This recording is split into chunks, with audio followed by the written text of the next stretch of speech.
जी अस्सलाम वालेकुम, welcome back to new video. तो यूके ने भी फाइनली ई वीज़ा जो है वो इंट्रोड्यूस करवा दिया है। ये एक इलेक्ट्रॉनिक वीज़ा है जिसमें आपका जो पासपोर्ट के ऊपर स्टिकर वीज़ा है उसकी शर्त जो है वो अब ख़त्म हो गई है और इसके अलावा आपका जो बायोमेट्रिक रेजिडेंट परमिट बनता था, बीआरपी कार्ड था, वो भी अब ख़त्म हो गया। तो ई वीज़ा है क्या, इसका क्या फ़ायदा है, क्या इसका कोई एडवांटेज है और ये कैसे अप्लाई होता है, इसके कौन से स्टेप्स हैं, ये सारा कुछ इस वीडियो में एक्सप्लेन कर रहा हूँ और आपको बता रहा हूँ कि ये ई वीज़ा आपके लिए कोई क्या नई चीज़ है, क्या कोई नई खबर है जिसका बहुत ज़्यादा जो है वो लोग शायद बेसब्री से इंतज़ार कर रहे थे। ऐसी ऐसी वीडियोज़ लगाई हैं उन्होंने। तो चलते हैं वीडियो की तरफ।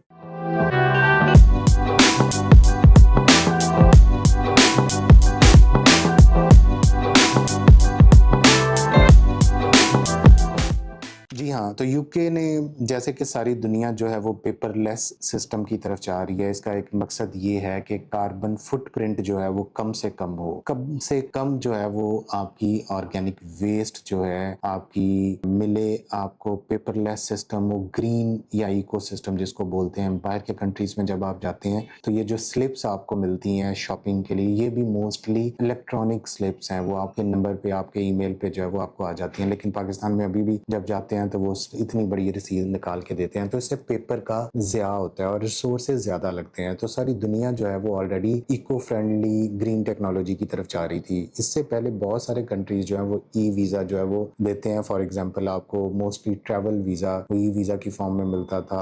जैसे आप अजरबैजान का अप्लाई करते हैं, थाईलैंड ने ई वीज़ा इंट्रोड्यूस करवा दिया, सऊदी अरब ने ई वीज़ा इंट्रोड्यूस करवा दिया, यूएई का आपको ई वीज़ा मिलता है, ऑस्ट्रेलिया का आपको ई वीज़ा मिलता था, कनाडा का ई वीज़ा मिलता था। तो बहुत सारे, सिंगापुर का आपको जो है वो ई वीज़ा मिलता है, मलेशिया का ई वीज़ा मिलता है। इसके अलावा आपको बहुत सारे और भी कंट्रीज थे जो इस नए सिस्टम की तरफ जो है वो जा रहे हैं। उसकी एक बड़ी रीज़न जो है वो ट्रेडिशनल जो तरीकाकार है जिसमें स्टिकर बनना है और आपके पासपोर्ट के ऊपर स्टैंप होना है, वो चीज़ जो है वो उससे लोग निकल रहे हैं। और दूसरा सबसे बड़ा ये फ़ायदा है कि लोगों के पासपोर्ट जो उनका बहुत कीमती डॉक्यूमेंट है, ये एम्बेसीज के अंदर सबमिट नहीं होता था। तो सिंपली उससे एक बहुत बड़ी रिस्ट्रिक्शन ये थी कि जहाँ पे भी आप अगर एक कंट्री का वीज़ा अप्लाई कर बैठे हैं और पासपोर्ट उसके पास है, तो 2 से 3 माह आपको कोई इमरजेंसी हो जाती है, आप किसी और कंट्री में जाना है या कहीं पर ट्रैवल करना है, तो आपके पास पासपोर्ट नहीं है तो आप ट्रैवल नहीं कर सकते थे। उसके लिए आपको एम्बेसी को रिक्वेस्ट करनी पड़ती थी, ईमेल करनी पड़ती थी, अपना पासपोर्ट वापस मंगवाना पड़ता था। तो उन सारी चीज़ों को ख़त्म करके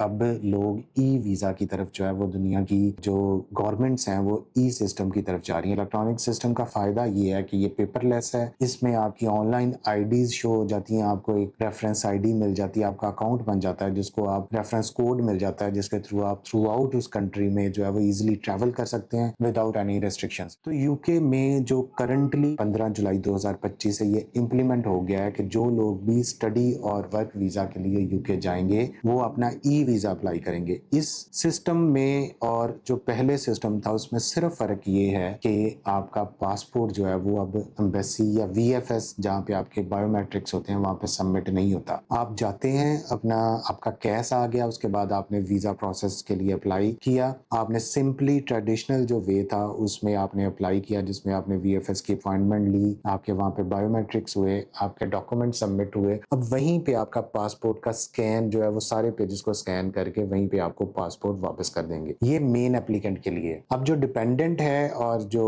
आपका स्पाउस है या बच्चे हैं, उनके पासपोर्ट जो है वो लाजमी सबमिट होंगे, उन पे अभी इसका जो है वो इम्प्लीमेंट नहीं हुआ। तो ये एक इलेक्ट्रॉनिक वीज़ा है जिसके लिए आपको यूकेवीआई की तरफ से एक रेफरेंस ईमेल आएगी कि आपकी जो वीज़ा एप्लीकेशन जो है वो सक्सेसफुल हो चुकी है। ये आप स्क्रीनशॉट देख रहे हैं कि अभी हमारे जो एप्लीकेंट है उसका वीज़ा आया है। तो उसमें सिंपली एक लिंक प्रोवाइड किया जाता है कि यहाँ पे जाके आप फर्दर अपना अकाउंट क्रिएट करें। यूकेवीआई का अकाउंट क्रिएशन के बाद आपने वहाँ पे अपने सारा डाटा एंटर करना है, तो आपको एक रेफरेंस, आपका एक अकाउंट बन जाएगा, आपको एक रेफरेंस आईडी मिल जाएगी, आपको रेफरेंस कोड आ जाएगा जिसको आपने थ्रू आउट आगे यूज करना है। और जाके भी आपको इंग्लैंड के अंदर अपना कोई भी नए सिरे से बीआरपी कार्ड कलेक्ट नहीं करना होगा और यही जो सारा कुछ आपकी इमिग्रेशन डाटा के साथ आपका ई वीज़ा जो है वो वहाँ पे आपके डाटा के साथ लिंक है। तो आपको नए सिरे से कोई भी कार्ड या अपना पासपोर्ट अपने साथ रखने की जरूरत नहीं है। कहीं पे भी इमिग्रेशन वाला बंदा एयरपोर्ट पे, यहाँ पे एफआईए पे या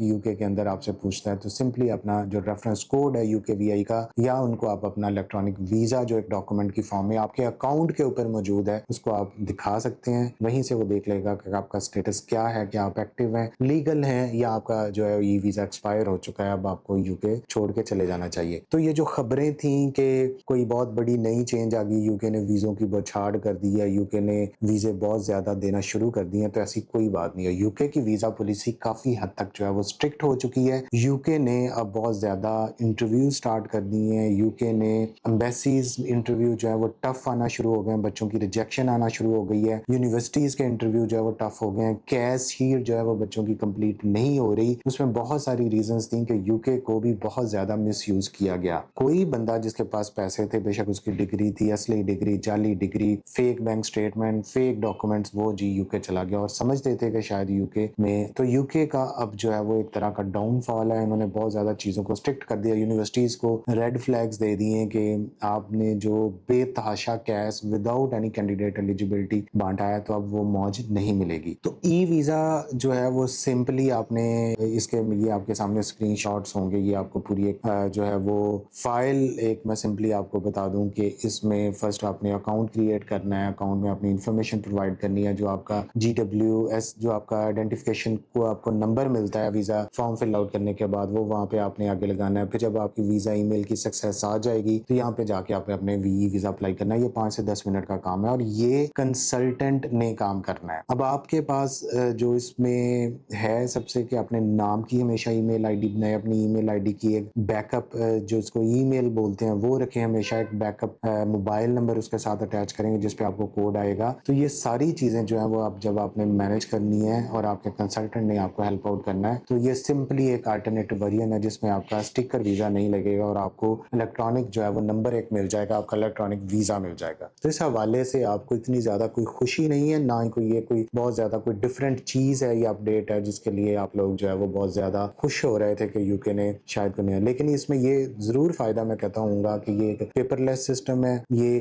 क्विक सिस्टम होगा, इसको मज़ीद ऑप्टिमाइज़ किया जाएगा। आपके बहुत ज़्यादा जो डिले आ रहा था पासपोर्ट कलेक्शन में, या आपको पता चला आपका पासपोर्ट उनके पास होल्ड नहीं होगा, आपकी बहुत ज़्यादा चीज़ें जो हैं वो आपकी स्मूथ लाइन हो जाएंगी और ये फर्दर में मज़ीद बाकी कंट्रीज़ भी इसकी तरफ जो है वो आ रहे हैं और आप डायरेक्ट जो है वो इमिग्रेशन को मज़ीद फैसिलिटेट कर रहे हैं। तो यूके के हवाले से, यूरोप के हवाले से अगर आपके माइंड में कोई क्वेश्चंस हैं तो आप हमें कमेंट कर सकते हैं। इस कमेंट्स का मैं खुद रिप्लाई करता हूँ। यूके की हम कोई वीज़ा फीस नहीं लेते, हम कंसल्टेंसी फीस बिल्कुल फ्री ऑफ कॉस्ट जो है वो प्रोवाइड करते हैं। यूरोप की हमारी कंसल्टेंसी फीस है और यूरोप में हम शेंजन जोन में काफ़ी कंट्रीज़ को जिनकी वीज़ा रेशो अच्छी है उनको हम डील करते हैं। तो यूके और यूरोप के लिए अगर आप हमसे कॉन्टैक्ट करना चाहते हैं तो जो ऊपर स्क्रीन के ऊपर नंबर्स हैं इन पे आप हमें व्हाट्सएप टेक्स्ट करें, हमारी टीम ज़रूर आपको रिप्लाई बैक करेगी। Thank you.